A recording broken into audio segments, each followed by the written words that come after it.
Anjing ni. Kasut tebal tu tak siapa nak pakai. Rumah ni tak ada pakai tebal ni. Barang mai kasut dah hilang. Pasal anjing gigit, anjing bawa. Terus sipur-sipur boleh kata ni tebal-tebal tak ada siapa nak bawa. Tak pakai. Panas.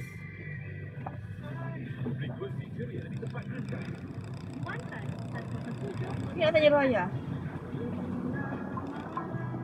Kena SK mana? Orang SK kita ke? Tak muak. Bye, Mak. Bos dah masakkan Mak lauk frozen. Dia baginya kita. Cakap saya Mak, Mak tak masak. Ambil satu, ambil rasa pedas. Masa masak untuk dia. Bagi kita nak apa-apa. Ada daging, ada masak kicap. Takkan kita nak ambil dah. Orang saya pernah masak. Hanya Raya. Akak pun pakai itu paling kasut tu kasut apa? Kasut anjing dia baru beli kasut Raya tu. Boleh beli lah. Satu lagi. Kuih ada kuih? Ada. Bang kuih 100 kan? Ya? Kan kuih 100? Dia Raya dah. Sebab orang fikir balik. Beli lah juga. Cik pun nak bawakan bekas baru satu. Satu dua. Tak dengan Mamizan Mamizan dah. Mamizan. Bukan. Sana tu. Cantik bang. Rumah apa? Apa ni rumah tak benda. Aduh. Rumah lawa. Tak benda lah keliling tu. Semua baru rumah dalam tu. Awak perlu bangun rumah Mizan. Dia cakap dapat 3 biji.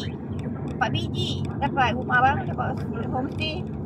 Hanya rumah baru ni. Tak tahu siapa yang punya ni.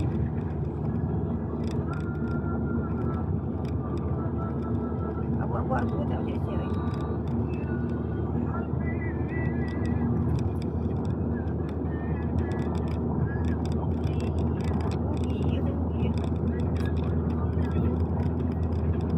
Betul lewat duit. Kalau abang buat sini 3 buah 4 tu. Lepas dah bawa mesti kat situ tu. Wah ada bawa mesti. Dan duduk.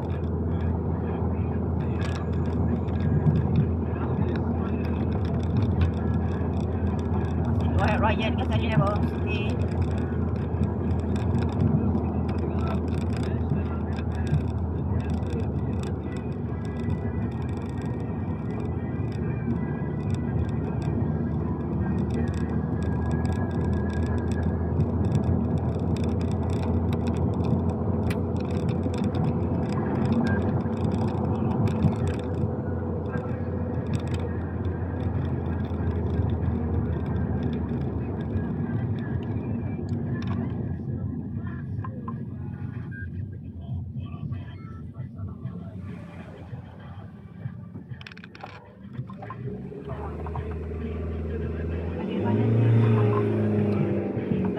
Cik apa lagi? Dia beli barang lauk ke apa? Lauk kat sampai ke malam bang. Belakang tu mak bagi ikan dah. Macam apa sayur je. Boleh nak berak, tak boleh berak. Ambil lemon. Masuk berak pagi. Dia perut dah ni. Yang satu nak belikan Jana tu. Date dengan tu. Malam tadi rasanya Azhar tidur rumah kita lah bang. Kita cakap terbanyak bangun-bangun pagi ada motor dengan kereta. Dia motor dengan handphone. Dia tak puasa dah tu banyak. Dia tak boleh nak tak boleh kosong. Kat sini pun kalau orang dia buat rumah nampak.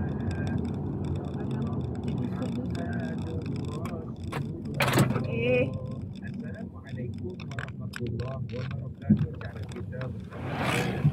Dia kasut lah satu. Nak raya tak ada kasut. Ini sikit ada ke kasut? Adalah. Dia itu apa kedai-kedai. Anjing lah sini. Semua orang sebab orang letak belakang situ tau. Pintu yang sana